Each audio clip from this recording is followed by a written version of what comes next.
नमस्ते दोस्तों, कैसे हो आप सब। उम्मीद करती हूँ बहुत ही अच्छे होंगे। ये बताने के लिए कमेंट बॉक्स में जय श्री कृष्ण लिखना बिल्कुल ना भूलिएगा। तो आज हम बात करेंगे मौनी अमावस्या क्यों मनाई जाती है, इतनी खास सुनिए पौराणिक कथा। जय श्री कृष्ण दोस्तों, ऐसा कहा जाता है कि मौनी अमावस्या के दिन गंगा जल अमृत के बाद बदल जाता है। हिंदू धर्म शास्त्रों में अमावस्या तिथि बहुत ही विशेष मानी गई है। इसमें भी मौनी अमावस्या बहुत ही पावन मानी गई है। मौनी अमावस्या पर स्नान दान किया जाता है। मौनी अमावस्या पर मौन व्रत भी रखा जाता है। इस दिन साधु संत और अन्य लोग मौन व्रत भी रखते हैं। मौनी अमावस्या पर पितरों के लिए अनुष्ठान किया जाता है। जिन लोगों को अपने पितरों की मृत्यु की तिथि की जानकारी नहीं है, वे इस दिन अपने पितरों का पिंडदान कर सकते हैं। मौनी अमावस्या पर पितरों के पिंडदान और तर्पण से उन्हें मुक्ति मिल जाती है। साथ ही पितृ बैकुंठ धाम चल जाते हैं। इस साल मौनी अमावस्या 29 जनवरी को है। हालांकि हिंदू पंचांग के अनुसार इस साल मौनी अमावस्या की तिथि की शुरुआत 28 जनवरी को शाम 7:37 पर हो जाएगी। मौनी अमावस्या की ये तिथि अगले दिन 29 जनवरी को शाम 6:05 तक रहेगी। मौनी अमावस्या 29 जनवरी को मनाई जाएगी। मौनी अमावस्या का महत्व क्या है दोस्तों, उससे पहले यदि आप सब हमारे चैनल पे पहली बार आए हो तो प्लीज हमारे चैनल को सब्सक्राइब कर लीजिएगा। नीचे बेल आइकन बटन है, उसको प्रेस करना बिल्कुल ना भूलिएगा, ताकि आने वाली हर एक नोटिफिकेशन वीडियो आप तक सबसे पहले पहुंच सके। तो यहाँ पे हम बात करेंगे मौनी अमावस्या का महत्व। मौनी अमावस्या पर पितरों के पिंडदान और तर्पण के साथ साथ दान भी किया जाता है। हिंदू धर्म शास्त्रों में मौनी अमावस्या पर दान करने का भी बहुत महत्व बताया गया है। मान्यताओं के अनुसार मौनी अमावस्या पर स्नान के बाद दान करने से पुण्य फलों की प्राप्ति होती है। मौनी अमावस्या पर दान के लिए सबसे अच्छा समय ब्रह्म मुहूर्त का माना जाता है। मौनी अमावस्या पर ब्रह्म मुहूर्त सुबह 5:25 पर शुरू होगी। यह मुहूर्त सुबह 6:18 तक रहेगी। मौनी अमावस्या पर व्रत भी किया जाता है। मौन अमावस्या का व्रत करने से आत्मसंयत, शांति और मोक्ष प्राप्त होता है। शास्त्रों में कहा गया है कि मौनी अमावस्या का व्रत करने से समाज में मान सम्मान बढ़ता है। दोस्तों चलिए अब जानते हैं कि इस दिन मौन व्रत क्यों रखा जाता है। मौनी अमावस्या पर मौन व्रत भी रखा जाता है। इस दिन लोग आत्मसंयत और मानसिक शांति के लिए मौन व्रत रखते हैं। साधु संत इस दिन मौन व्रत रखते हैं क्योंकि मौन मन को कंट्रोल में रखने और ध्यान से एकाग्रता का सबसे सशक्त माध्यम है। शास्त्रों के अनुसार मौन व्रत से व्यक्ति आध्यात्मिक उन्नति प्राप्त करता है। इस साल की मौन अमावस्या बहुत ही विशेष है। भगवान सूर्य इस समय मकर राशि में गोचर कर रहे हैं। वहीं 29 तारीख को चंद्रमा भी मकर राशि में गोचर करेंगे। गुरु पंचम भाव में विराजमान है। ऐसे में एक उत्तम स्थिति बन रही है। इस दिन सिद्धि योग का भी निर्माण हो रहा है। महाकुंभ में इस दिन अमृत स्नान किया जाएगा। इस वजह से इस साल की मौन अमावस्या बहुत विशेष रहेगी। इस दिन अगर आप व्रत रख रहे हैं तो प्रातः उठकर सबसे पहले स्नान करें और फिर भगवान विष्णु और भगवान शिव की पूजा करें। साथ ही मौनी अमावस्या की व्रत कथा सुने। पौराणिक कथाओं के अनुसार मौनी अमावस्या के दिन मनु ऋषि का जन्म हुआ था। इस दिन मौन व्रत कर विद्वत श्री हरि भगवान विष्णु की पूजा अर्चना करने से मुनि पद की प्राप्ति होती है। सनातन धर्म में अमावस्या तिथि का विशेष महत्व है। शास्त्रों के अनुसार जब सूर्य और चंद्रमा के बीच अंतर शून्य हो जाता है तो अमावस्या तिथि का योग बनता है। धार्मिक मान्यताओं के अनुसार अमावस्या की तिथि भगवान विष्णु को अत्यंत प्रिय है। मौनी अमावस्या पर मौन धारण कर स्नान करने का विधान है। इस दिन पीपल के पेड़ व भगवान विष्णु की विधिवत पूजा कर भी काफी महत्व माना जाता है। स्कंद पुराण में वरिक एक कथा के अनुसार बिना व्रत कथा पाठ किए किसी भी व्रत को पूर्ण नहीं माना जाता है। अगर आप मौन अमावस्या के दिन व्रत रख रहे हैं तो इस व्रत कथा को जरूर सुने। मौनी अमावस्या की व्रत कथा आइए जानते हैं।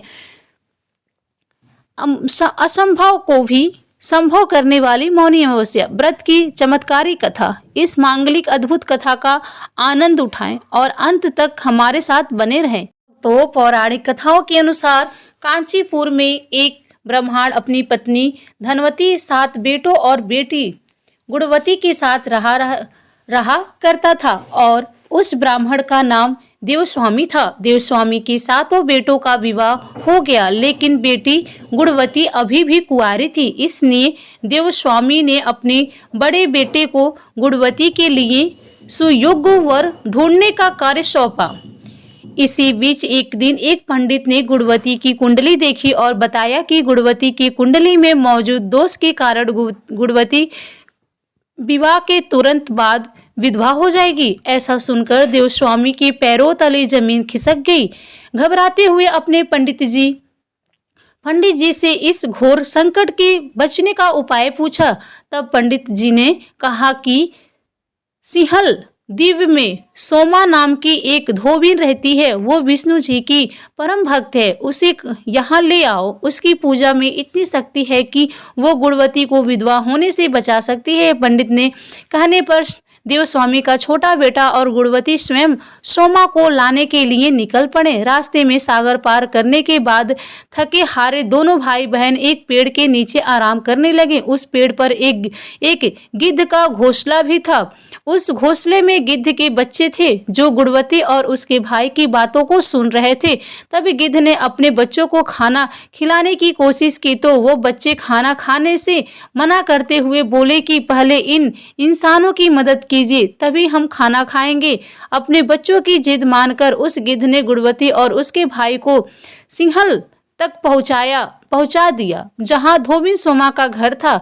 अब दोनों भाई बहन सोमा को खुश रखने के लिए तरकीबें सोचते रहे। हर सुबह दोनों भाई बहन सोमा को प्रसन्न करने के लिए उसका घर साफ करके घर की लिपापोती करने लगे। जब सोमा ने अपनी बहुओं से इस बारे में पूछा तो उसकी बहुओं ने उसे झूठ बोला कि घर की साफ सफाई बहुएं स्वयं ही करती हैं, किंतु सोमा भी अत्यंत चतुर थी। उसने अगली सुबह जल्दी उठकर गुणवती और उसके भाई को साफ सफाई करते हुए देख लिया।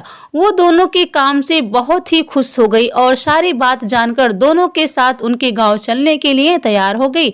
चलते समय सोमा ने अपनी बहुओं से कहा कि मेरी अनुस्थिति में यदि किसी का देहांत हो गया तो उसका दाह संस्कार मत करना, बल्कि मेरे वापस आने का प्रतीक्षा करना। और फिर सोमा बहन भाई के साथ कांचीपुर पहुंच गई। दूसरे दिन गुणवती के विवाह का कार्यक्रम तय हो गया। कुंडली दोष के अनुसार सप्तपदी होते ही गुणवती के पति का देहांत हो गया। सोमा ने तुरंत अपनी संचित पुण्यों का फल गुणवती को प्रदान कर दिया, जिससे फलस्वरूप तुरंत ही उसका पति जीवित हो गया। सोमा उन्हें आशीर्वाद देकर अपने घर चली आई। उधर गुणवती को पूरे फल देने से सोमा के पुत्र जमाई तथा पति की मृत्यु हो गई। उस दिन मौनी अमावस्या का दिन था। सोमा ने पुनः पूरे फल संचित करने के लिए अस्यत अर्थात पीतल के वृक्ष की छाया में विष्णु जी का पूजन करने में 108 बार परिक्रमा की। अतः इसके परिवार के मृतक जन जीवित हो उठे और इस प्रकार सोमा को उसकी निस्वार्थ भक्ति का महाफल प्राप्त हुआ। इस प्रकार मौनी अमावस्या के दिन किसी पवित्र नदी में स्नान कर विधिवत भगवान विष्णु की पूजा अर्चना करने वो पीपल के पेड़ की परिक्रमा करने से मनोवांछित फल की प्राप्ति होती है तथा परिवार के सदस्यों पर भगवान का आशीर्वाद सदैव बना रहता है। निष्काम भाव एवं भक्ति से सेवा का फल मधुर होता है। इस व्रत का यही लक्ष्य है। हम प्रार्थना करते हैं कि श्री विष्णु जी ने जैसे गुणवती और सोमा का कल्याण किया वैसे ही आप सभी का कल्याण हो।